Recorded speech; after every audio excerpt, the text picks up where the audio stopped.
It took a lot longer than I expected it to, but I have finally gotten my hands on the all-new Ford Bronco. In this video, we're going to be talking mainly about the 2022 Bronco, even though the one right next to me is a 2021 model year vehicle. That's because we already know what changes are happening for 2022, and since this vehicle was all new for 2021, they're pretty minor changes. When Ford decided to resurrect the Bronco, they brought it back as a family of vehicles rather than a single model. So we have the full-size Bronco, and then we have the Bronco Sport. This is the vehicle designed to compete very directly with the Jeep Wrangler. You will be hearing me reference the Wrangler in this video. If that offends you, just switch to a different channel, because a review without talking about the competition really isn't a review at all. We then have the smaller Bronco Sport. The Bronco Sport is designed to compete in the subcompact unibody crossover segment, so a very, very different vehicle than this Bronco right here. But if you want Bronco styling, better fuel efficiency, and something that's a little bit easier to park, and of course less expensive, that's going to be the Bronco Sport. But if you want the ultimate Ford off-road vehicle, that's going to be the Bronco, especially the two-door format that I'm driving today. At first glance, the Bronco and Bronco Sport look a lot alike, but if you park them next to each other, you'll notice this is considerably wider, and that's before we even take into account these large fender flares right here. We also have a much more rugged off-road mission with the full-on Bronco. That's why this is a body-on-frame vehicle, not a unibody crossover design. Big Bronco spelled right out there, standard LED headlights. In addition to two new exterior colors, Ford has also realigned the bumper options for 2022. The modular bumper, which is what you're looking at on this model, which has these removable side sections, etc., this is now optional in every trim. If you get the Badlands model, it's no longer standard. It was before. Instead, we get the capable bumper, as Ford calls it, that has integrated fog lights and slightly different recovery hook locations. The cargo tie-downs on either side of the hood are one of my favorite features on this new Bronco. If you've ever tried strapping a canoe or a kayak or anything like that to the top of your small SUV, then you'll know that these are going to be really, really handy. They're rated for 150 pounds each, and you could use these recovery hooks on the front to tie down your load, but if it's a smaller load, especially like a kayak, then that cable or the wire or strap or whatever it is that you're using to tie down that item would be rubbing against the front bumper and, of course, the hood. This solves that problem by moving that up here.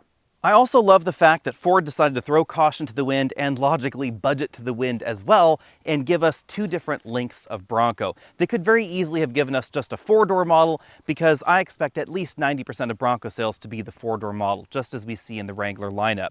The two different lengths come in at 173.7 inches long. That's the one that I'm driving right here. It has a wheelbase just over 100 inches and 189.4 inches long with a 116-inch wheelbase. That's going to be the four-door model. Now, the wheelbase on this two-door model is a little bit longer than we see in the two-door Jeep Wrangler. So depending the exact kind of off-roading that you're doing, you might want to take a look at the Wrangler two-door, because it is going to be a little bit more compact. It also is going to be considerably narrower and considerably lighter as well. On the other hand, the four-door Bronco, even though it is just a hair longer than the Wrangler, has a tidier wheelbase and therefore better breakover angles. Even dyed-in-the-wool Jeep fans should be glad that Ford resurrected the Bronco, because more competition improves everybody's product, and you only have to take a look at the specification sheets to see that. When Ford launched the Bronco, they announced that it would have class-leading ground clearance, class-leading angles, and of course class-leading water-fording ability. Then Jeep said, hold my beer, and they came out with an improved Wrangler, which they probably would not have bothered to do if Ford hadn't brought us the new Bronco. Speaking of numbers, minimum ground clearance will come in at 8.3 inches. That will be found in the four-door base format, and will max out at 11.6 inches of factory ground clearance if you opt for the two-door Badlands, which is what I'm driving right here. This is also going to give you the best angle setup: 43.2 approach, 29 breakover, 37.2 departure. Now, because of the slight dimensional tweaks that we find in the Wrangler, the approach and departure angles will be better in the Wrangler, the two-door Wrangler, of course, but the breakover angle, that's going to be better in this because of the tidier wheelbase. One of the most important things to keep in mind, of course, is that as with any vehicle that's going to be as heavily modified as a Wrangler or a Bronco, your modifications aftermarket will greatly change these numbers. You could definitely increase your ground clearance by putting different wheels on the vehicle. Remember that ground clearance is going to be limited by the rear axle, since it is a solid axle in this vehicle as it is in the Wrangler. But front ground clearance, that's a little bit different, because this is not a solid front axle design like we find in the Wrangler, and there's certainly pros and cons to that.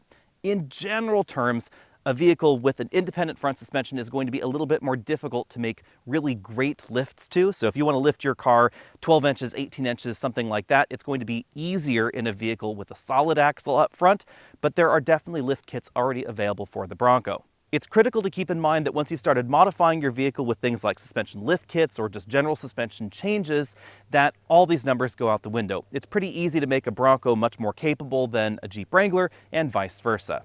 Out back, we find LED taillights, a metal bumper with a plastic wrap on top to help improve durability, a side swinging door because, of course, we have a removable top. Now, if you get the 2-door model, we only have a hard top. If you get the 4-door model, it's going to come standard with a soft top. The hard top becomes optional. That's likely just due to the expected sales of the 2-door model, which again, are going to be relatively small compared to the 4-door model. On the back of this door, we have a full-size spare tire with the backup camera right there in the middle.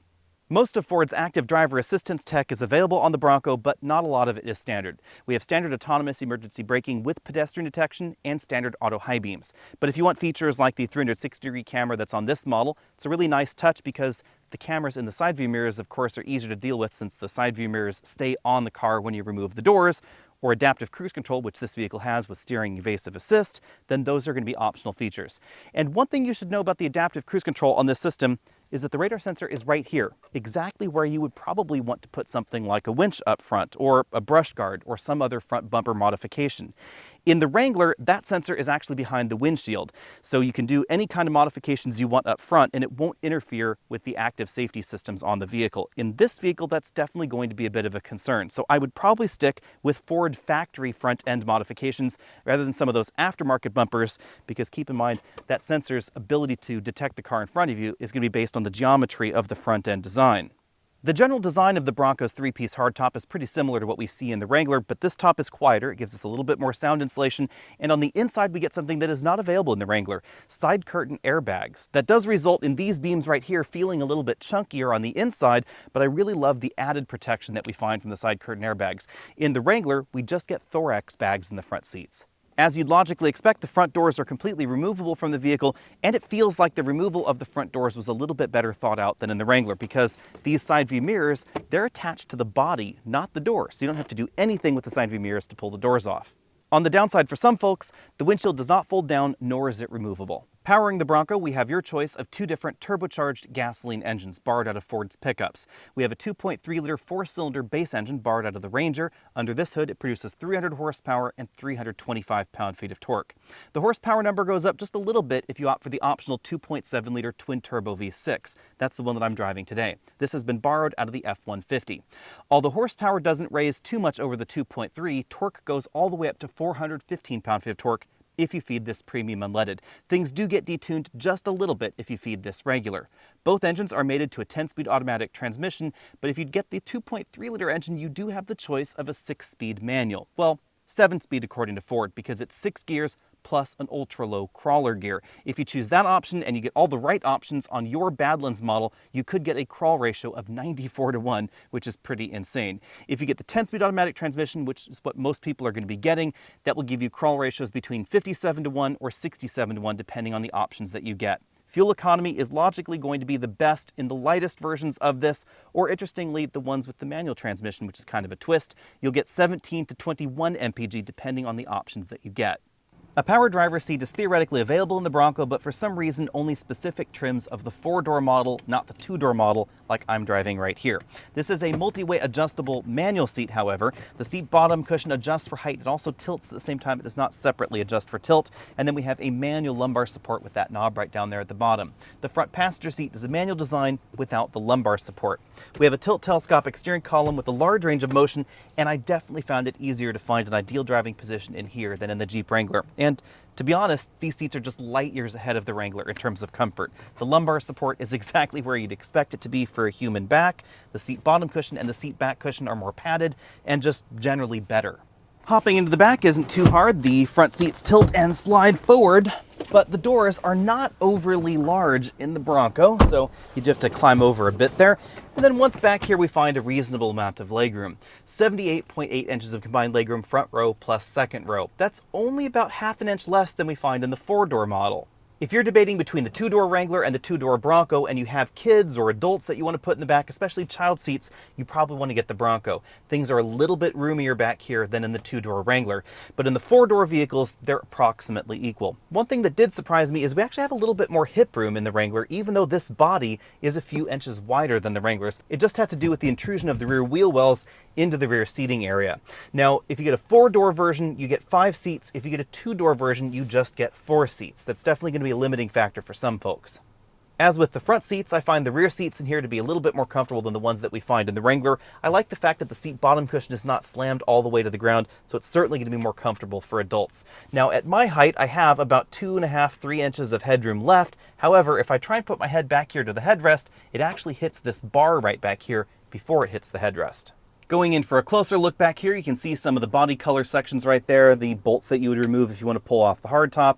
Cup holders back here for the rear seat passengers. You can see that these are individual seats, so it's not like an abbreviated bench. They will fold independently of one another. Kind of a funny thing here is it says no step right here on the center console. I would have thought that was obvious.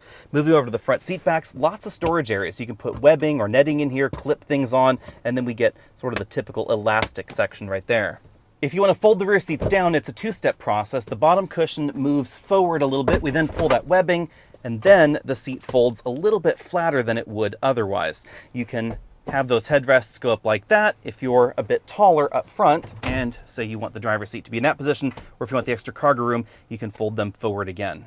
Behind the big swing to the side door, which by the way you can close even when this hard top is open, we have just about enough room for 4 22-inch roller bags and 2 24-inch roller bags. That's because the cargo area behind the second row seats changes depending whether you get the 2-door or the 4-door model. That's part of Ford's mission to try and give you more usable legroom on the inside and a more comfortable experience for the rear seat passengers. Behind the second row seats, we have 22.4 cubic feet of storage space in the 2-door model. If you get the 4-door model, it depends on whether you get the hard top or the soft top. It will range between 35.6 cubic feet and 38.3. So certainly enough room for approximately 6 24-inch roller bags. With the spare tire on the back of the vehicle, under the load floor, we have a tiny bit of additional storage space and a place to put the jack. As we look around the interior, keep in mind that I am in a 2-door Badlands trim, so obviously things are going to change depending on the version that you get. I love the fact that Ford gives us 6 full auxiliary switches right here in this overhead console area, and that they're also illuminated. The sunshades slide, which is definitely a nice touch, and you can get a decent idea of the size of the opening if you have the front sections of this hardtop removed. It's definitely larger than the average moonroof. The roof panels are upholstered in automotive fabric, and basically the entire panel has that fabric coating on it to give things a little bit more of a premium look. You'll notice that the only bar across from one side of the vehicle to the other is right back there just over the rear passengers' heads. That does improve headroom for the driver and front passenger. We have fixed height shoulder belts and 4-way adjustable headrests. In this particular model, again, this is the Badlands trim. We have an interesting seat design here with a Bronco embossed right there on the seat back, kind of a little step in the seat design with that little carved out area there. A little bit more aggressive bolstering than we find in the Wrangler on the seat bottom cushion and on the seat back cushion both. Moving over to the doors, plenty of hard plastics just as you'd expect. That helps improve durability, but there are some soft touch materials like that upper gray section and of course the armrest where you'd put your elbow. We have some orange accents on the inside right down there at the bottom of the door and over here on the dashboard. And the dashboard itself is definitely a nice piece of work because we have a really big LCD.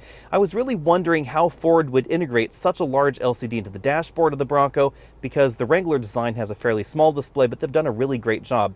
The dashboard does feel a little bit bulkier and a little bit higher, but I think that this large LCD is definitely worth the trade-off. Before we go into that, let's take a look at the buttons on top. We have a button to disconnect the sway bars, lock and unlock the front differential, the rear differential. This is the trail turn assist that basically causes the vehicle to semi-lock one of the wheels to help the vehicle sort of skip around a corner a little bit tighter. Traction control off, hazard light button right there. These are rubbery buttons. They have a really nice feel. 12-volt power port right there at the top, which is a nice touch. Again, below there we have one of Ford's latest LCD infotainment systems. Nice big LCD, basically borrowed out of the F-150. One interesting touch is CarPlay does not occupy the entire screen. I was kind of hoping that they would give us a mode to expand that out to use the right side of the screen over here, because these displays I don't find terribly useful, but unfortunately we don't just yet in the software. More orange accents for those air vents, engine start-stop button, controls for the dual zone automatic climate control system. Below there we have dual USB inputs, a Qi wireless charging pad, definitely enough room for some of those larger smartphones there, a pretty traditional console shifter, drive and manual mode to the back, but no paddle shifters on the back of the wheel. Instead, we just get buttons right here on the shifter. This is the controller for the four-wheel drive system as well as the terrain mode. So we rotate this model around for the terrain modes, choose these buttons right here for 2 high, 4 auto, etc. It will automatically engage various drive modes depending on the modes that you've selected from this GOAT mode dial. Moving back from there, we have the window switches. Since the front doors are removable, they tried to minimize the number of buttons on them, and then the controls for the side view mirrors. I thought this would be unintuitive to use, but actually it turns out to be just fine. On the driver's side, we have a partial LCD instrument cluster. I was surprised they didn't go for a full LCD unit because the LCD is already quite large. And then on this side, we have an analog speedometer, which is, of course, repeated right there in the middle.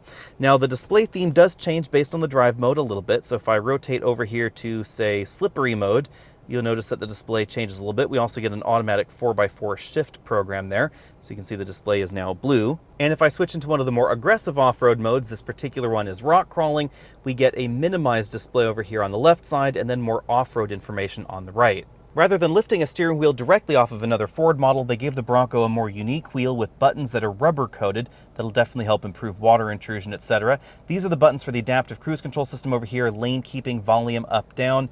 And then on the right side of the steering wheel, we have track forward, backward, buttons that control that multifunction LCD, along with a voice command and a phone button. The steering wheel itself is leather wrapped and it's heated in this trim. Out on the road, you'll definitely notice the large amount of low-end torque that we find from this 2.7-liter twin-turbo and the fact that this 10-speed automatic transmission has a ton of gears. And it really rattles them off quickly. It's sort of like a machine gun firing gears for the first 0 to 40 miles an hour or so. And that's really important to keep in mind. When you're off-roading or when you're towing, all those gears are really going to pay dividends. First through fourth are pretty close together in this transmission, and that means that it's much more likely that this vehicle will have the right gear for your situation if you're rock crawling or if you're towing a trailer versus a corresponding 6 or 8-speed automatic transmission out there. Now, on the downside, the Bronco is relatively heavy, and that's why in the 0 to 60 run, it took 6.5 seconds for this vehicle to accomplish that task. And you will notice that a 6-cylinder Wrangler, even though it is considerably less powerful than this engine, doesn't really take that much longer. And of course, there are versions of the Wrangler that are going to be faster because you can get a 6.4-liter V8 in that model, you can get a plug-in hybrid with a lot of power in that model, you can also get a 3-liter diesel. So if you're interested in a lot of low-end torque for aftermarket modifications, that 3-liter diesel is exactly why that exists in that lineup. It gives you a lot of torque, you don't need to make as many changes to the drivetrain if you plan on putting some really big tires on it. Of course, if you wanted to put big tires in your Bronco, you could just get the 2.3-liter turbo with the manual transmission and you'd get nearly a 100-to-1 crawl ratio. In my braking test, it took 137 feet for this to stop from 60 miles an hour back to 0. That's longer than the Wrangler Rubicon, likely because this is heavier. The average curb weight in the Bronco is going to be about 400 pounds heavier than the average curb weight in the Wrangler, depending on exactly how you have the models configured. In fact, the heaviest version of the Wrangler, with a 6.4-liter V8 engine under the hood that's not a lightweight engine, is still about 100 pounds lighter than the heaviest version of the Bronco. But on the other hand, the Bronco has an independent front suspension and just a more modern design, period. And that's why this feels so much better out on the road. If I were going to buy one of these vehicles simply for daily driving, it would hands down be the Bronco. Even with this Badlands model where we have a factory all-terrain tire, this feels more sorted out on most road surfaces than pretty much every version of the Wrangler. And all of that has to do with the way the front suspension is designed. As a result, when it comes to on-road handling, I'm absolutely going to give this an A. Out on a rougher road like the gravel road that I'm on here, or really any of the access roads that you'll find at national parks, the independent front suspension in the Bronco is immediately noticeable because the ride is so much more civilized and the body motions of the Bronco are much more controlled than what we see in the Wrangler. If you're the kind of person that absolutely demands a solid front axle and a solid rear axle in your next off-road vehicle, there are going to be compromises for that. And Ford realized that putting an independent front suspension in the Bronco would be a bit controversial. They also realized that depending on the kind of off-roading that you're doing or the kind of aftermarket modifications that you're doing, that an independent front suspension might be more limited in its capability or its adjustability later. But on-road manners, daily driving manners, and to be honest, the vast majority of mild off-roading as well, This is quite simply superior, and that's exactly why Ford did it. Back out on the paved road, this also gets an A when it comes to cabin noise, although there is a bit of buffeting when I have the roof sections removed. If they're in place, this is definitely quieter than the Wrangler. I measured 72 decibels at 50 miles an hour, again, even though this has factory all-terrain tires on it. Now to the tricky subject of fuel economy. I'm going to give this model a B question mark.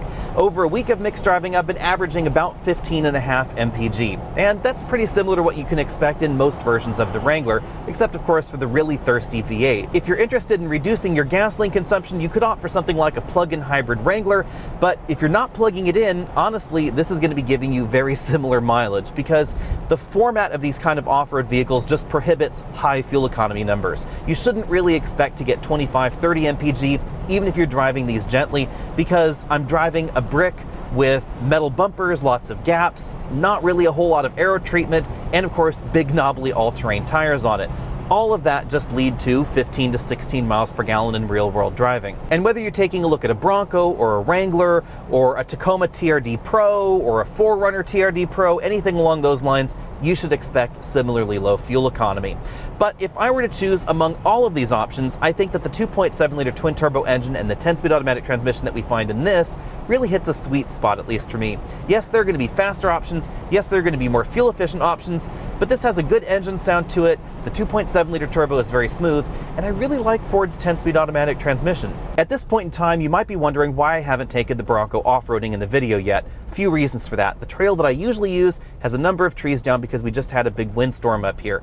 Another reason for that, of course, is that tricky off-roading situations don't really appear as tricky on camera as they are in person. A lot of people complain about that.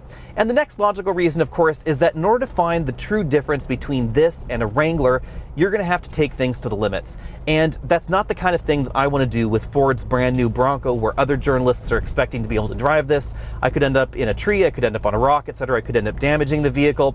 The limits of a Bronco are so high with the locking front differential, locking rear differential, true locking center 2-speed transfer case, that in order to take it to that level, you're risking body damage, you're risking drivetrain damage, etc. And Ford would really rather that I brought this back unscathed. To be perfectly honest, comparable Bronco to comparable Wrangler, they're going to be very similar off-road right from the factory.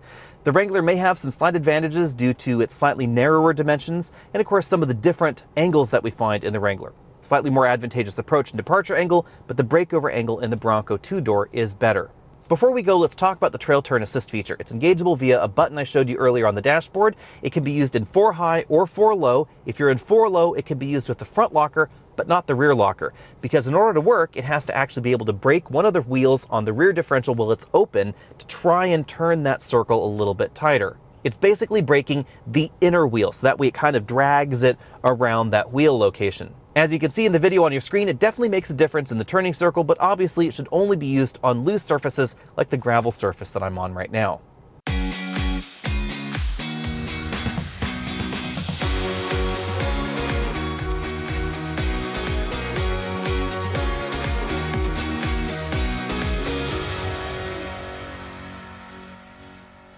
Now let's take a deep dive into pricing. Assuming you can find a Bronco, and assuming you can find a dealer that will sell you the Bronco for MSRP, that's what we're going to talk about here.